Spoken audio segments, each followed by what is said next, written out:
வேலூர்ல எல்லாம் நம்மளோட விஷனை பத்தி சொன்னோம் இல்லையா, அதே மாதிரி இங்கேயும் சில விஷன்ஸை சொல்லணும். இது மற்றவங்க மாதிரி தேர்தல் வாக்குறுதின்னு சொல்லி ஏமாத்துறது கிடையாது. நம்ம ஆட்சிக்கு வந்ததும் இதெல்லாம் செய்ய நடவடிக்கை எடுப்போம்னு சொல்றோம். டெல்டா விவசாயிகள் சமீபத்தில் கூட உரத்தட்டுப்பாட்டை சந்திச்சிங்கல்ல. சில பேர் உரத்தை பதுக்கி வச்சு அதிக விலைக்கு வித்ததா நியூஸ்லாம் கூட வந்துச்சு. நம்ம டிவிக்கு ஆட்சி வந்ததும் உரத்தட்டுப்பாடு இல்லாம பாத்துக்குவோம். 5 ஏக்கர் வரை நிலமுள்ள விவசாயிகள் வேளாண் கூட்டுறவு வங்கிகளில் வாங்கிய பயிர் கடன் முழுமையாக ரத்து செய்வதற்கு 5 ஏக்கருக்கு மேல் உள்ள விவசாயிகள் வேளாண் கூட்டுறவு வங்கிகளில் வாங்கிய பயிர்க்கடன் 50% வரை ரத்து செய்வதற்கான சாத்திய கூறுகளை ஆராய்ந்து உறுதியாக நடவடிக்கை எடுப்போம். 2 ஏக்கர் வரை நிலமுள்ள விவசாயிகள் மற்றும் நிலமற்றவர்கள் குடும்பத்தில் யாரும் மாநில மற்றும் ஒன்றிய அரசு ஊழியராக இல்லாமல் இருக்கும் பட்சத்தில் அவர்களின் குழந்தைகளின் பொறியியல் மற்றும் மருத்துவம் உள்ளிட்ட தொழிற்கல்வி முதல் அனைத்து வகை படிப்புகளுக்குமான முழு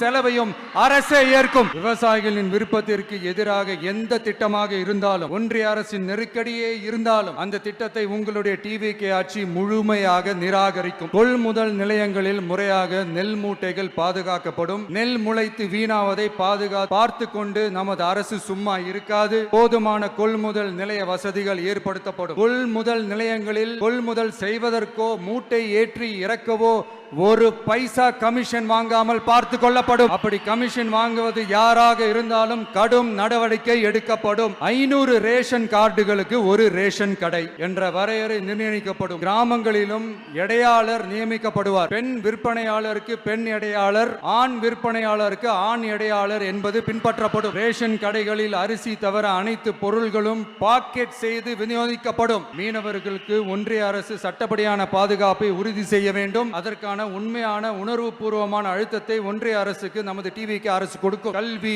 மருத்துவம், ரேஷன், குடிநீர், சாலை வசதி, பஸ் வசதி, இது மாதிரி அடிப்படை விஷயங்களுக்காக தான் நம்ம அரசு முதல்ல முக்கியத்துவம் கொடுக்கும். எனக்கு நம்மளோட குழந்தைகள், நம்ம பெண்கள், நம்ம இளைஞர்கள் லைஃபுக்கு முன்னுரிமை கொடுக்கணும். அரசு வேலை வாய்ப்புகள் மட்டும் இல்லாம தனியார் வேலை வாய்ப்புகளுக்கான வழியையும் உத்தரவாதத்தையும் உருவாக்கிட்டாலே அவங்களுக்கான ரூட்டை நம்ம இளைஞர்கள் அவங்களே தேர்ந்தெடுத்துப்பாங்க. இத்தனை கோடி அத்தனை கோடி ஒப்பந்தம்னு சொல்லி விளம்பரம் மட்டும் செய்யாம உண்மையான ஒப்பந்தம் போட்டு வெள்ளை அறிக்கை வெளியிட்டு அதை செயல்படுத்தினாலே போதும், எல்லாம் தன்னாலே நடக்கும். இங்க அடுத்து நாங்க தான் நெஞ்ச நிமித்திரி கூவுற யாராச்சும் நாங்க ஊழலே செய்யாதவங்கன்னோ ஊழல் செய்யவே மாட்டோம்னோ நெஞ்ச தொட்டு மனசாட்சியோட சொல்ல முடியுமா? ஆனா நாம இன்னைக்கு இல்ல, ஆட்சிக்கு வந்ததுக்கு அப்புறமும் ஓப்பனா தில்லா கட்ஸா சொல்லுவோம். ஊழல் லஞ்சம் இல்லாத ஒரு ஆட்சியை கொடுக்க உண்மையா ட்ரை பண்ணாலே போதும், எல்லாம் தன்னாலே நல்லா நடக்கும்.